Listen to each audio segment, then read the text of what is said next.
নমস্কাৰ প্ৰিয় বন্ধুসকল। মে 2026 এই মাহটোৰ ৰাশিফল লৈ মই আপোনালোকৰ সন্মুখত ভদ্ৰকান্ত শৰ্মা।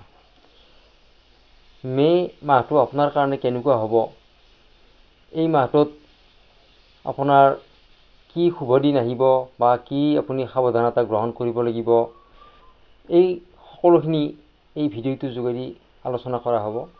প্ৰিয় বন্ধুসকল, এইটো কোনো ব্যক্তিৰে কোনো লগ্ন ৰাশিৰ ওপৰত আধাৰিত ৰাশিফল নহয়। এইটো হৈছে চন্দ্ৰ ৰাশিৰ ওপৰত আধাৰিত এটা কালেক্টিভ ৰাশিফল, আৰু এই ৰাশিফলৰ যোগেদি আগন্তুক মাহটো আপোনাৰ কেনেকুৱা হ'ব, আপোনাৰ ধন টকা পইচা বা আপোনাৰ স্বাস্থ্য, প্ৰেম, শিক্ষা, এই সকলোখিনি আপোনাৰ কেনেকুৱা হ'ব, এই বিষয়ে বিশদভাৱে আমি আলোচনা কৰিম। এই ভিডিঅ'টো আপুনি শেষলৈকে চাই থাকিব। ভিডিঅ'টো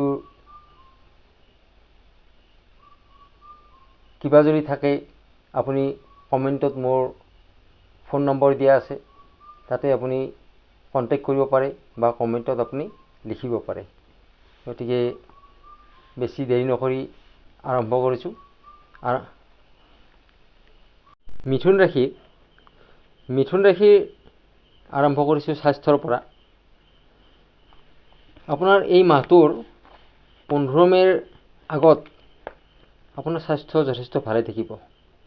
স্বাস্থ্যৰ কাৰণে আপোনাৰ কোনো সমস্যা নাই, স্বাস্থ্য সকলো ফালৰ পৰা ভালে থাকিব। কিন্তু 15 মেৰ পিছত আপোনাৰ স্বাস্থ্যক লৈ কিছু ধ্যান দিব লাগিব। স্কিনৰ সমস্যাই আপোনাক দেখা দিব পাৰে বা এলাৰ্জিৰ সমস্যা আপোনাক দেখা দিব পাৰে। মানসিক কিছু অস্থিৰতা আপোনাৰ আহিব পাৰে।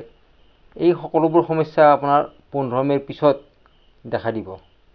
গতিকে আপুনি সাৱধানতা গ্ৰহণ কৰিব।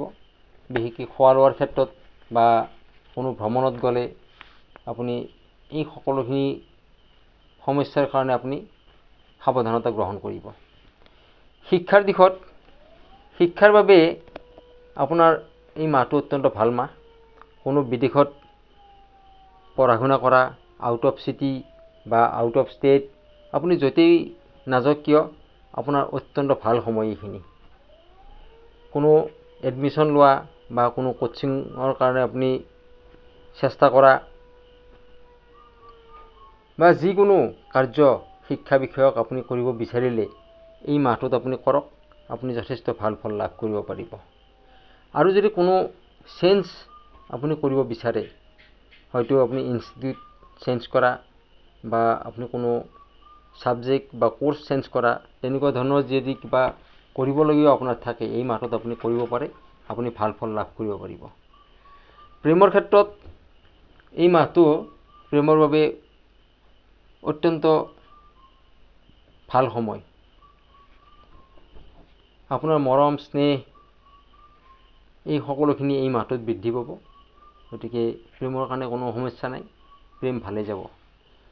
ভাগ্যৰ ক্ষেত্ৰত এই মাহত আপোনাৰ ভাগ্যই আপোনাক ভাল ফল প্ৰদান কৰিব। যি কাৰ্য আপুনি কৰে তাতেই আপুনি সফলতা লাভ কৰিব পাৰিব। মাথো আপুনি লাহে লাহে সফলতা পাব। এই সফলতা আপুনি খুব বেছি খৰখেদাকৈ পাবৰ কাৰণে ইচ্ছা নকৰিব, কাৰণ শনিৰ কাৰণে আপোনাৰ সফলতা দেৰি হ'ব, কিন্তু আপুনি সফলতা নিশ্চয় পাব। কিন্তু আপোনাৰ খং আপুনি কিছু নিয়ন্ত্ৰণ কৰি ৰাখিব লাগিব। আপোনাৰ খঙৰ কাৰণে আপুনি কিছু সমস্যাত পৰিব পাৰে বা আপুনি কাৰোবাৰ লগত বাক বিতণ্ডত লিপ্ত হ'বলগীয়া হ'ব পাৰে। 15 মেৰ পিছত আপোনাৰ খৰচৰ মাত্ৰা যথেষ্ট পৰিমাণে বৃদ্ধি পাব। ব্যৱসায় ক্ষেত্ৰত আপোনাৰ কোনো সমস্যা নাই, কেৰিয়াৰৰ ক্ষেত্ৰতো আপোনাৰ ঠিকেই যাব। আপুনি এই মাহটোৰ প্ৰত্যেক দিনে যদি ৰাতিপুৱা শিৱ মন্ত্ৰ জপ কৰে, তেনেহ'লে মাহটোত আপুনি যথেষ্ট শুভ ফল লাভ কৰিব পাৰিব।